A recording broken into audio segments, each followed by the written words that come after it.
wanted the best? You've got the best podcast, the hottest podcast in the world.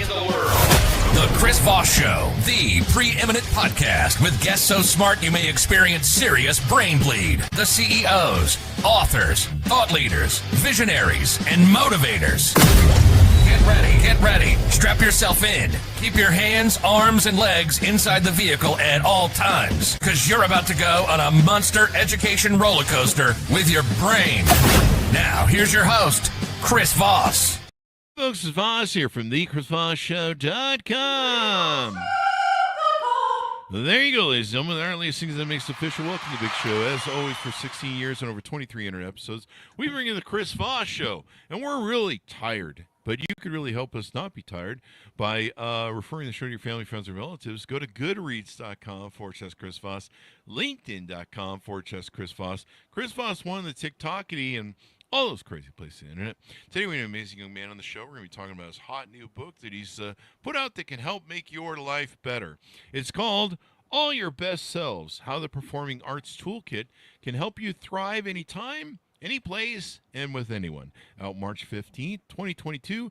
J.R.R. Taylor is the author of the show. We're going to be talking with him today about his insights, or otherwise known as Jim Rojas-Taylor, that we'll be chatting with. And we're going to get into some of the deets on him, his experience, his life, etc., etc. Jim is a first-generation American born and raised in New Jersey for the first decade of his life, then moved to Alabama, which he has left and returned to a few times. He served 6 years in the U.S. Marine Corps and found himself turned into an actor in an unplanned voice lesson.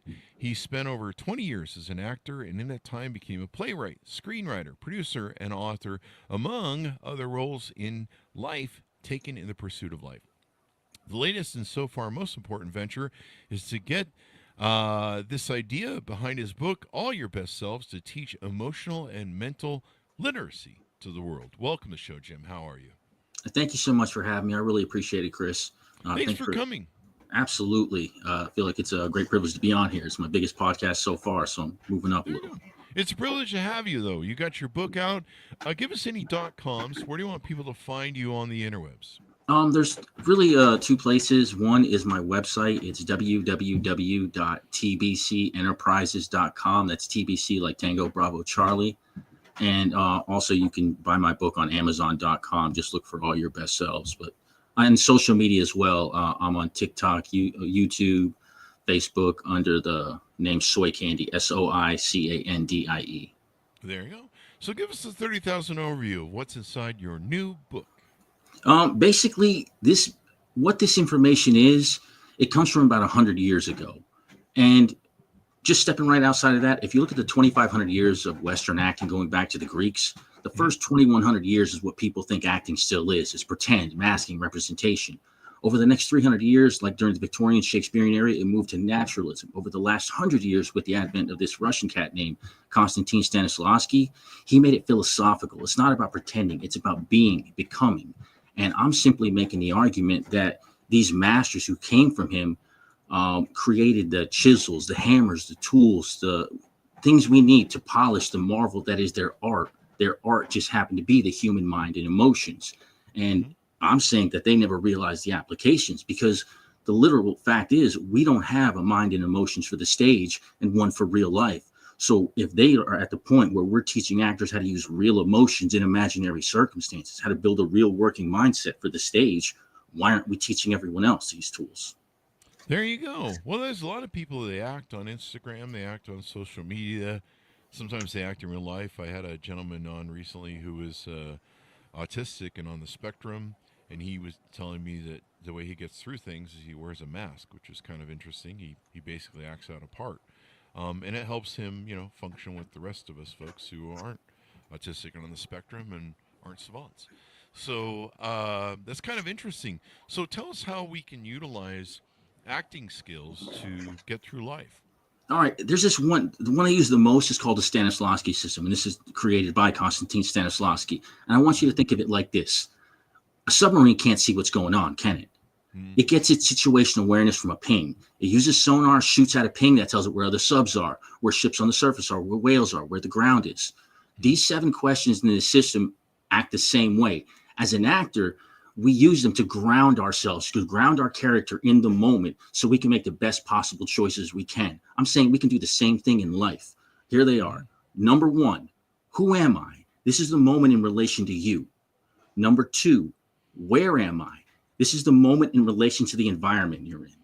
Number three, when is it? This is the moment in relation to time. Number four, what do I want? This is the moment in relation to purpose. Number five, why do I want it? This is the moment in relation to desire. Number six, how do I get it? This is the moment in relation to action. And number seven, what's in my way? This is the moment in relation to obstacles. Like, these are acting questions, but these are life questions as well. How many people I've asked, like, what do you want? I don't know. Never thought about it. You know? It's funny. Most people have never sat down and thought about what they want, right? It's interesting how they haven't crossed that. We're not taught to think that way. If you look at and I can't speak for the world, but the American education system, we're programmed for 12 years. We're programmed to essentially think and act and behave the same way. We got to follow these rules, pass these tests, and then we succeed and become a functioning piece of society.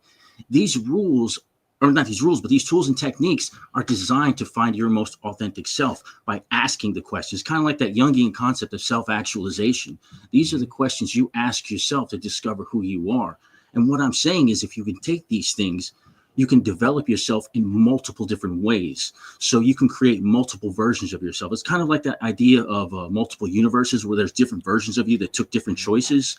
What I'm saying is you can take these tools and techniques, pull all those versions into your own mind, and now have a plethora of choices that you can choose from in the moment so you can make the best possible choices for you in that moment.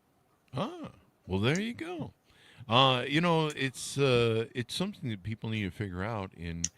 Sometimes you go into situations you don't like, right? Is that mostly what you might use this for? Situations where, maybe being yourself isn't the best move to make. Maybe a job hire, maybe dating. Absolutely. Like a job interview. How many people go into job interviews for the first time when they walk in the door? I'm going to have that well rehearsed. I'm going to think about questions they could ask, questions I could ask, what I bring to the table, what other people bring to the table. So it's the question of doing your work and acting. It's kind of like in real life, people have insecurities. In the acting world, we call that stage fright. You have stage fright because you haven't answered all the questions. You haven't known all your points. You don't know you're blocking. There's still holes left in there. So you don't know what to do in those holes. If you fill those holes out, you don't have stage fright. The same thing in life. If you take the moment before you go any situation, I mean, granted, it goes into like interviews. But this works in all kinds of stuff. Like, let me ask you this. Have you ever heard of that concept, the it factor? Yeah. Can you explain it? Can you describe it? People have the chauve, or I don't know what the French word is, but they have that version of where they're at the right moment at the right time. They're hitting the mark at the right moment. Sometimes everything seems to fall in line for that type of person. Okay, this is what I mean by putting language to it and giving literacy to it. I'm going to give 5 skills. What I'm saying is, if you take these 5 skills, and I'm not saying they're absolute, I'm just saying these 5 skills, you put them together, you will exude that idea of the it factor. Oh, wow. Number 1, active listening. That's listening to someone else with intent to absorb what they're saying, not just listening to reply, taking them within you. So the point where you can understand what they're really going through, to empathize with them. Number 2, charm. Having charisma or magnetism. That's what draws people to you, that personality trait that kind of just, makes people want to be next to you. Number 3 is intensity. That's your ability to control your passion. Your passion is like flavored energy. It's this energy that you have, but there's different flavored energy. That's how I see energy. It. Yeah, that's how I see emotions. But intensity is the ability to control it and have it do work for you. Number 4 is generosity. That's being so full of yourself, not in the bad way, in the way that you've explored yourself, to where you're in a moment talking to someone, you're trying to give to them in that moment to make it richer and fuller for them as well. And number 5 is poise. It's like being on the red carpet and knowing how to make your body doing gestures and positions to do work for you. So that's what I'm saying. If we can break it down, we can teach it. Now, if you need to go into a negotiation, an interview, a presentation, and you can turn on the it factor, turn it on and off like actors do. We turn on these personalities on and off. So all you got to do is do the time, do the work. Boom. Now you got a new skill. There you go. I mean, I kind of do a little bit of that on the show. People always Mm-hmm. ask me that when they're hanging out with me, and I ask questions about them because I'm curious about people, and or on like first dates, and people will be like, I don't know whether you're in podcast mode or whether you're in if this is the real Chris Voss because you have a personality online, and so it's it's kind of funny, but I'm like, no, I'm genuinely interested in people. Just because I'm asking you questions doesn't mean I'm in podcast mode. But the thing is, they're both really yeah. you. It's Yeah. not one's the real you and the other isn't. And there's a reason why. And this is the difference between masking and being. And this is what Stanislavski changed. Most people, have you ever heard of the term code switching? Code switching? Code switching is a linguistics term. But what essentially is in the cultural behavior, it's like when a kid from an urban neighborhood gets a job, like in a golf club in an affluent place. So he's got to change the way he behaves, the way he talks to fit into that new environment. That's something that when I'm talking about here is kind of like hyper code switching. There are people who do it just to fit in. There are people who absorb themselves into the environment and culture and become a part of it. Now, if you do that, now you're in that world. You're not just putting on a facade. You can answer the questions being in it. And that's what I'm saying at this point, because people hit me up all the time, because my crazy thing is this idea derives all the way back from when I was 4 years old. When I was 4 years old, my parents took me to midnight mass. And for whatever reason, the concept of eternity hit me, freaked me out. I realized there's no end. There could be no middle. If there's no middle, it's just a perpetual beginning. So 10,000 eons from now, even though I didn't understand the scope of time, I would still exist. And what freaked me out was, what am I going to do with forever once I've done everything many times over? Boredom got to me. How do I exist in the never ending, nothing left to do? So I regressed inside my mind and I started creating these programs. I refer to them as my suits and bubbles. My suits were basically, like I said, active listening. I would listen to whoever I was talking to absorb everything they had mentally and emotionally to recreate them as myself. My bubbles were like the holodeck in the Star Trek universe. Have you seen Star Trek? Yeah, I'm kind of familiar with It's like the holodeck. It can be anytime, any place, anywhere. So I would put these suits inside these bubbles. And what I didn't realize as a child, I was giving myself a place in my mind to work. And that's where I went from. So I started creating all these versions. But now people are like, oh, which one's you? And I'm like, they're all me, brother. I filled them out. I grew out it's kind of like you're playing a video game and you max out all the skills. That's what I've been doing. I've been going my whole life, maxing out all these versions of me. And now I'm just this grandiose thing. And I think as you progress through life and you master these things and being different people to different things, like certainly when I'm in leadership mode, I'm kind of different than I am when I'm in podcast mode. When I'm in empathy mode, I'm kind of a little different. You kind of master these things and getting good at them. When I'm speaking, it's a little bit different. There's probably a bit more pompous, sort of. I don't know if pompous is the right word. Basically, jacked up energy, all that sort of good stuff. But really, what you're saying is these are all features of us and how to bring out maybe the best in our different aspects of our personality. I mean, you hope for the best, but honestly, it brings them all out. It's how you use them. So you could literally use these to bring out the worst qualities as well. I don't push towards that or recommend it, but it is a path. I can't not say that. To me, the way I see it is like this, because the pushback I get the most is like, why do I need acting tools in my life? And the best way I can analogize it is like, let's say I got a screwdriver, right? And I'm taking the screwdriver and I'm screwing apart on a toy Tonka truck. And my buddy's like, man, I got to get this panel off my truck. I don't know how to get it out. I'm like, here, take the screwdriver. And he's like, why would I want that screwdriver? It's what you use for toys. So I'm saying, taking the acting thing, toss it completely aside and put this education, and we change the world. Because if you consider this, when we gave written literacy, reading and writing to the masses, changed the world. When we gave numerical literacy, mathematics to the masses, it changed the world. So by that logic, why wouldn't it change the world if we gave a systemic, teachable way to give mental and emotional literacy to the world? Why wouldn't it change it? Yeah. Why wouldn't it change it? So tell us a little bit about you, yourself, your upbringing, et cetera, et cetera. How did you grow up? How did you get into acting, in your words? And, of course, eventually you decide to write the book. Absolutely. It was a wild ride because people ask me my goals. I don't have goals. I just look at the next step in front of my feet. Like I said, when I came out as a child creating these programs, it got me to the point where I was a sponge. I just started absorbing the world. So whenever I got into something interesting, I just dove into it. My first I guess taste of acting was theater 1 in the freshman year of high school, but it didn't last long. I got kicked out after 6 weeks and sent to JROTC, and that kind of, I guess, helped lead me to the Marine Corps. Oh, I did. Yeah. I did 6 years in the Marine Corps, 5 active, 1 reserve. Wow. But when I got out, my first job was working at a Lone Star Steakhouse in Huntsville, Alabama. Mm-hmm. And I remember I was honorary, just dumb jarhead.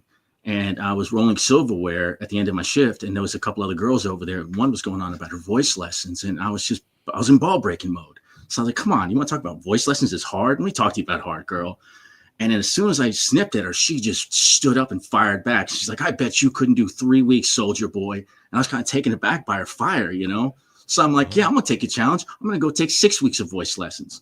So I instantly went and found a voice coach just to, you know, I guess assert my dominance. I don't know what I was thinking at the time, but I did it.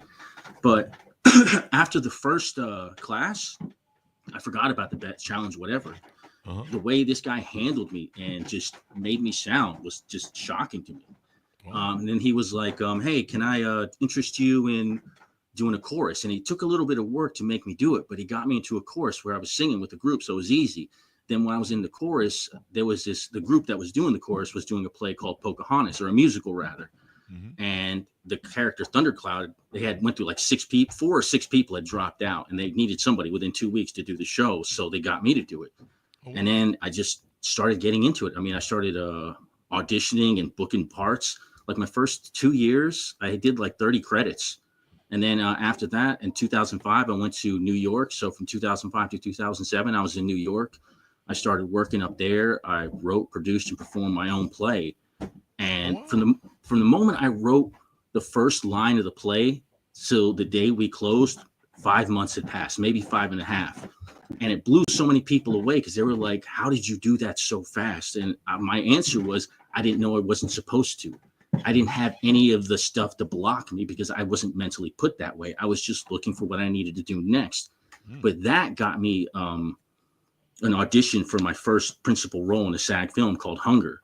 Mm-hmm. And that brought me back, because I was in New York at the time, but that brought me back to Huntsville, Alabama, because 5 states who did the film filmed it in Huntsville, Alabama, which was ironic, funny. Oh, wow. Yeah. So I came back here after I got the part, and then I kind of got stuck down here. And actually, when I was doing the film, this is where the poignant part was. There was a moment that I call my quickening moment. I was in a scene with, have you ever seen the 90s Mortal Kombat films? No. Well, there was this actor who played the first Johnny Cage, Lyndon Ashby, and I was doing a scene opposite him. Now, in moments like this, they film one actor at a time. So when I was filming his scene, he was on camera. I wasn't. But when they yelled cut, he reached over and shook my hand like I pulled his kid out of a fire. I didn't get it at the point. Wow. But what had happened was, because even though I wasn't in my character, Alex, my lifestyle that I was living kept me present in the moment. So when I was delivering my lines, even though they were out of character, they were still giving to him as an actor. Because what happens in those moments is that the person who is off camera is just blah, blah, blah their lines. That's not giving to your scene partner. That's not allowing them the best possible performances that they can make, because it has an effect. Mm-hmm. So that's what he was thanking me for. But when I realized that several weeks later, it was, like I said, I leveled up. That's when I realized that this is something big. I didn't realize it was a mental and emotional literacy at the time, but I knew it was much bigger than just this, because it was a way to teach this stuff. So that's what kind of got me to there. Then after that, a couple years after, that's when I started writing the book. And then the book kind of floundered a little bit. I mean, it came out in 2001, so it's been a couple years, but it's just trying to find my voice and find advocacy, because, I mean, I'll admit it, man, I'm not the guy who should have this idea. I tripped over it. I'm not the hero this idea needs. I'm the hobo it has, but I'm going to carry it as best I can, you know? Yeah, there you go. And so you decide to write the book. You write the book. And what were your thoughts as you were writing the book? Man, it was rough. I was literally, while I was writing the book, I was working as a mail carrier. So I'm driving down the road, writing notes on my phone or with a laptop in my lap, trying to deliver mail while I'm writing it. But again, I didn't have a goal to be a writer. I don't want to be a writer. I just saw a post on Facebook, write a book, yada, yada. And I jumped on it, and I was thinking, what ideas do I have? And that's when I realized, well, I got this big idea. I should write about it. So that's when I started putting it down on paper. But the most valuable thing about writing the book was finding all the science that I found, all the stuff to support it. Because at first I thought this was just an idea. that had nothing based on it other than what I'm saying. Mm-hmm. But when I started looking into it, I found like there's trauma drama out there who uses acting tools and techniques for teens that are dealing with trauma in a certain way. So let's say if a teen has dealt with certain kind of trauma, they will work them through acting techniques in a different kind of trauma so they can develop the tools and techniques to work with trauma. That way they can later take those tools and techniques to their trauma so they don't have to work through their own trauma. There's also psychodrama. It's now called psychotherapy. But in the 1950s, Dr. Joseph Levy Moreno created psychodrama by taking acting tools and techniques and putting in a group therapy session. And it was just like that, along with the colleges and universities where this is going on. Autism, Sense Theater teaches autistic kids using tools and techniques of acting by pulling back the curtain. So it's teaching them how social situations work so they don't have to pick up on social cues from other people. Oh, wow. Yeah, like I said, there's so many applications about, because again, everything we do, we use our mind and emotions. We just don't realize it. It's just we've never had the literacy. And two, think about this. When it comes to spending, like the 1%, the billionaire class, think tanks, they're spending billions upon billions of dollars to understand how human beings think, behave, act. That way they can influence how we vote, how we spend, to make us do what they want to do. If we learn mental and emotional literacy, we negate all their work, because the only reason they can do it is because we don't. It's like if you don't know how to read, somebody can cheat you on a contract. It's like going to a foreign country. If you don't know their money, if you don't understand the literacy, you can get screwed out of your money. It's the same way with mental and emotional literacy. If you don't have it, who is messing with you right now? Yep. Who's messing with you right now? And now, do you do consulting? Do you do coaching? Do you help people walk through the stuff in the book, or is it still new on the book? It's still new. Like I said, I mean, I have done it, but not professionally, because like I said, I ain't the guy. I'm a high school dropout, you know. I mean, even though I have all this knowledge and I can talk to it with the best of them, I don't have like credentials or advocacy. I'm just a guy who tripped over this amazing idea. And like I said, everywhere I've done 26. This is the 26th podcast interview I've done since February 6th, brand new for me. But every question I've been hit, I've been able to come back with an answer and explain in multiple different ways how this stuff can help. Because like I said, this is going to level up humanity. I'm trying to find the right words to deliver it. There you go. Well, I think you have. You've written a book. You're getting the message out there. There's plenty of high school dropouts that have become successful coaches and help other people. I barely graduated high school and started my first company at 18. There's no reason, there's nothing that says just because you're from high school that you can't do these successful things. So I think there's a lot of things that you can do to help people with this. I can see how this can really apply to a lot of people in a lot of different lives. Oh, absolutely. Just like I said, if you go into things like negotiation, or here's another thing, adolescence. All of us go through adolescence. Why aren't we teaching kids in primary school how to emotionally regulate so when they hit junior high, they don't get crushed with that emotional feeling of adolescence? That's one method right there that we can use to teach these kids. I mean, we're teaching them we're teaching them math and reading. All we got to do is add this in there, and just as a humanity. Yeah, there's a lot of things we need to teach kids that we don't teach them, and then we teach them a whole lot of bullshit they really don't need. Things like, algebra and trigonometry. I mean, seriously, the only people who should do that are the people that are really tuned in to numbers and math. And they should learn skills, like credit reports and how to be a good person and how to sustain a marriage, how to raise children, things of that nature. If I could real quick, now that you said skills, one of the things that I refer to, and it's in my book, is I refer to as the third part is the intangible toolbox, and it shows tools and techniques that the actors have. But there's a bunch of soft skills that are learned either directly through these techniques or as a byproduct. And like I said, these are all teachable. Presence, situational awareness, initiative, grit, projection, wit, breeziness, motivation, emotional regulation, empathy, critical thinking, teamwork, public speaking, problem solving, creativity, listening, independence, mindfulness, preparation, organization, goal orientation, interpersonal skills, communication. Like I said, these are all things we need in life, but I've never seen them all just compacted in one arena that could be taught. It's like skills we have to search for or trip over or find along the way. So if we put them all concentrated together, we're saving kids time in their life. And people who don't know how to do it now at any age can pick it up now and learn it and use it actionably in the moment. There you go. So there's 3 acting masters, I believe, that you pull from and break Yes. them down and talk in the arenas of acting. Tell us about those 3 individuals. Absolutely. The first one is Konstantin Stanislavski, and he's regarded as the father of acting. He's the one I was telling you that the Stanislavski came from. And he had a unique situation because his actors are not really regarded, especially in that time frame, as rich. But he came from a rich family, so he had his own theater. And that's what helped him basically create this system, because he essentially had his own incubator. He had endless amounts of money to create. And I mean, there's stories that he was kind of a little crazy with it, because he wanted exactly what he wanted, but it was all his thing, funded his way. So that allowed him to create these systems and put them out there. And then from him was born the group theater. The group theater existed in New York City, and that's where method acting comes from, the American method. Sanford Meisner was among them. Now, if you look at acting, there's different styles. There's outside in and inside out. Inside out is working from the inside going out. Outside in is just the reverse. Stanislavski is inside out, work for the inside, work exterior, go to exterior. Meisner was outside in. So he's working with outside stimuli and working in. So his thing was behavior. So if you're talking to someone else, you're not focusing on the words. You're focusing on the outside stimuli, like their behavior, how they're acting. And that lets you learn how to read behavior, which again is another skill. We should be able to read behavior as human beings because we live in a deceptive world. If you're in negotiations, if you're bartering, stuff like that, it helps to learn to see if someone's, got a card up their sleeve. And the third one is Uta Hagen.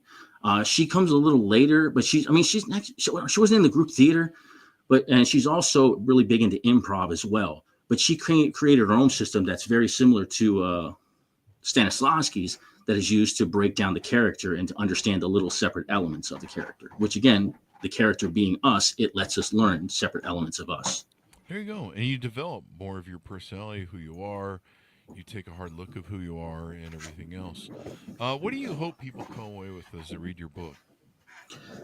A couple things. One, to realize that, because we have that mentality we can't change, especially older folks. I can't change. This is what I am, blah, blah. You can change. Anybody can change. You just need the tools and techniques to change and the willingness and the discipline. So one, that it doesn't matter who you are, where you are. If you feel that urge inside you that something isn't right and you want to be a different way, find the tools and techniques to help you change, to invoke that change. And two is just to be curious, because that's what helps us through life. Curiosity, it's a double-edged sword. Curiosity killed the cat. So you got to be careful. But it's great to be curious because it brings more of outside what's in the world into you, and that helps grow you. Because the more that you absorb into you is the more you become, as long as you take it seriously, take it to heart. There you go. There you go. So any future plans that you have, a newsletter maybe that people can join, or maybe consulting or coaching here coming up that people can watch out for in the future, projects you're working on? I'm still learning. I'm doing the social media thing. I'm taking it a step at a time just because it's been so much so fast. Like I wasn't expecting the podcasting to hit so hard for me. But I definitely want to do that. I may very well start my own podcast host show myself. But right now I'm just baby stepping into it.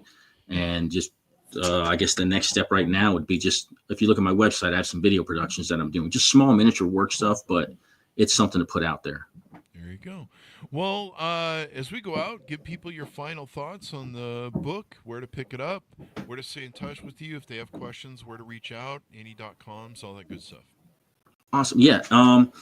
Again, www.tbcenterprises.com. That is my website. You can go on there. You can see all the projects I'm working on. You can see the podcasts that I've done on so far. Also, Amazon.com. If you check out my book, All Your Best Selves, it's on there for sale. And like I said, it's breaking down to 3 parts. The first part is my life, my autobiography in relation to the book. The second one talks about the idea and basically the science that supports it. And the third part, which is the biggest part, is the intangible toolbox, where it breaks down the 3 masters, Stanislavski, Meisner, and Hagen, along with improv techniques. And it shows you how we use them as actors alongside how you can use them in life with exercises. There you go. Well, thank you very much, Jim, for coming on the show. We really appreciate it. I appreciate you having me. Like I said, this is all new for me, but I feel like it's important work. I'm just trying to do the best I can by I it. think you're doing great. Get the coaching and the consulting together, the newsletter, the podcast, all that stuff, and you're going to be supporting this book and kicking ass, taking names. I hope so. Thank you. Thank you. And thanks to my audience for tuning in. Order the book wherever fine books are sold. All Your Best Selves, How the Performing Arts Toolkit Can Help You Thrive Anytime, Any Place, with Anyone. Out March 15th, 2022, under author name J.J.R. Taylor. Thanks so much for tuning in. Be good to each other. Stay safe. We'll see you guys next time.